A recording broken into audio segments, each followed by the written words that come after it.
avec Nicolas Sarkozy dans une monarchie où, quoi qu'il arrive, ça aurait été la même chose avec Ségolène Royal? Alors, exactement la même chose. Et d'ailleurs, moi, je suis assez choqué par toutes les attaques ad hominem. Parce que vouloir nous faire croire que M. Sarkozy est le responsable de cette situation, c'est nous empêcher de prendre connaissance de la véritable situation, de ce qu'est la situation. La situation, c'est que depuis De Gaulle, se succèdent à la tête de l'État des présidents qui, pendant le temps où ils sont là, ont tous les pouvoirs. Et finalement, le peuple n'a qu'un droit, c'est celui de fermer sa gueule. Francis, pas tous les pouvoirs. Aujourd'hui, il y a une Assemblée nationale.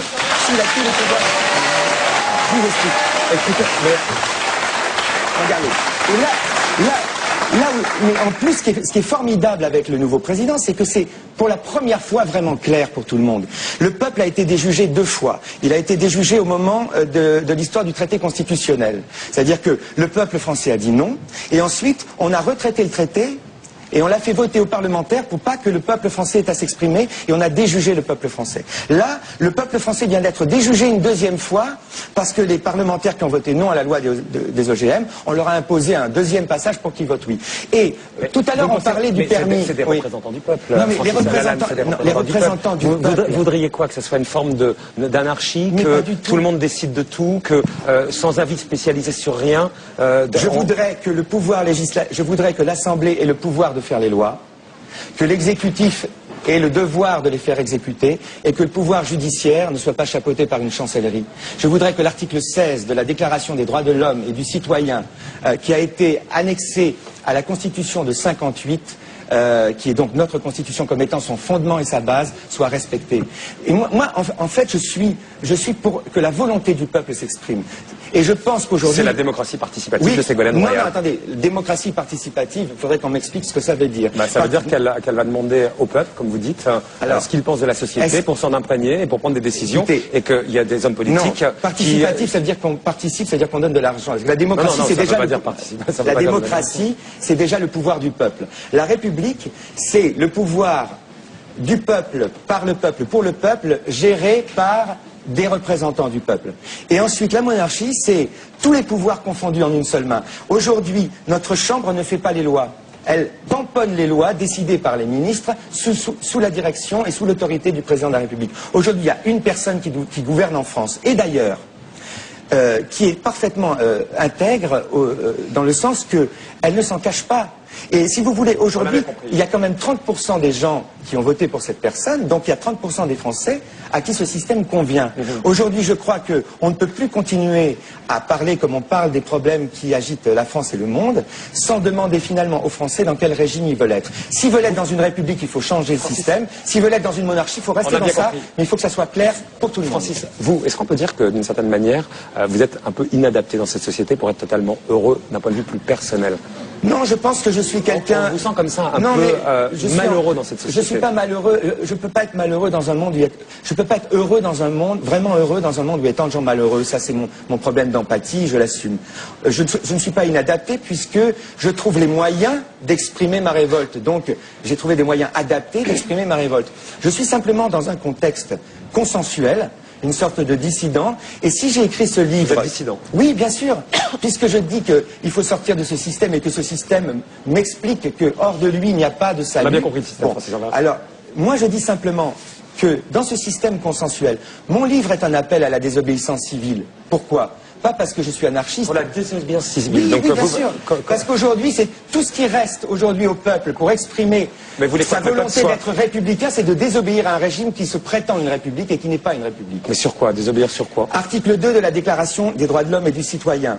Les 4 droits de l'homme qui sont énoncés, qui sont donc la base et le fondement de notre Constitution. C'est la propriété, on en a parlé tout à l'heure, la sûreté, la liberté et le droit de résister à l'oppression. Le droit de résistance à l'oppression. Aujourd'hui, vous dites qu'on est oppressé, qu'il y a un oppresseur? Quand la République, comme le disait Robespierre, est scélérate, elle se met elle-même hors la loi, et la respiration républicaine et le droit républicain est de remettre en cause une loi qui ne fonctionne pas pour les hommes, mais qui oblige les hommes à fonctionner pour elles. C'est ce que j'ai dit dans mon livre. Et aujourd'hui, vous avez espoir d'être entendu, objectivement? Eh bien, je vais vous répondre en chanson, puisque je reste en France.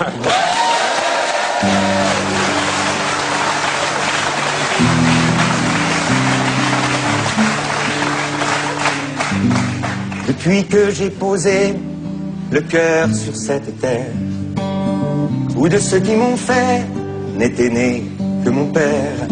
J'ai passé ma jeunesse à faire le coup de poing, à compter mes amis, à casser du copain. Chaque fois qu'il riait de l'accent de ma mère, se moquait de mon sang, parlait mal de mes frères.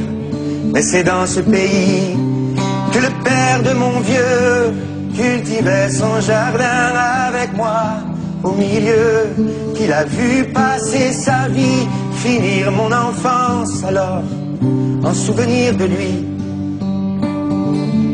je reste en France.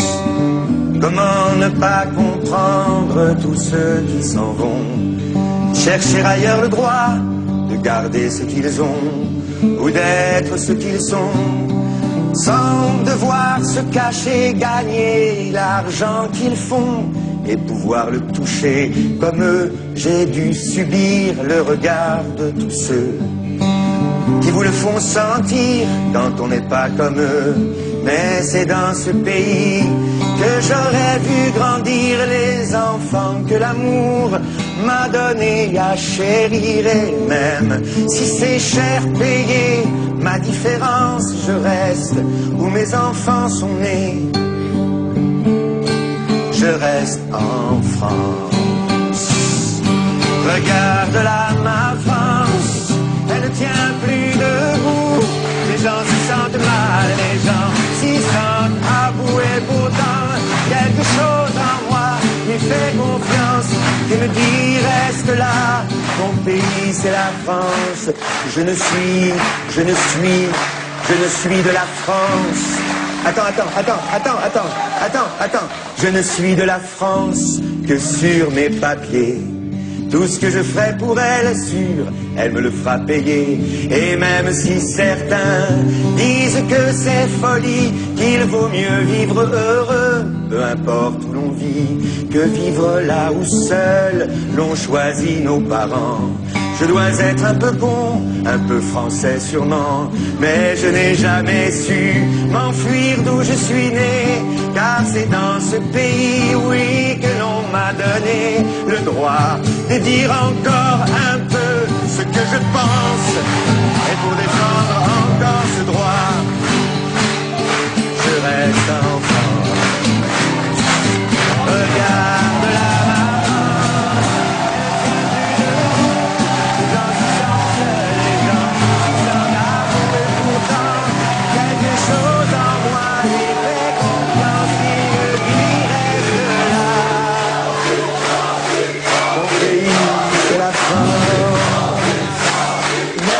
Merci.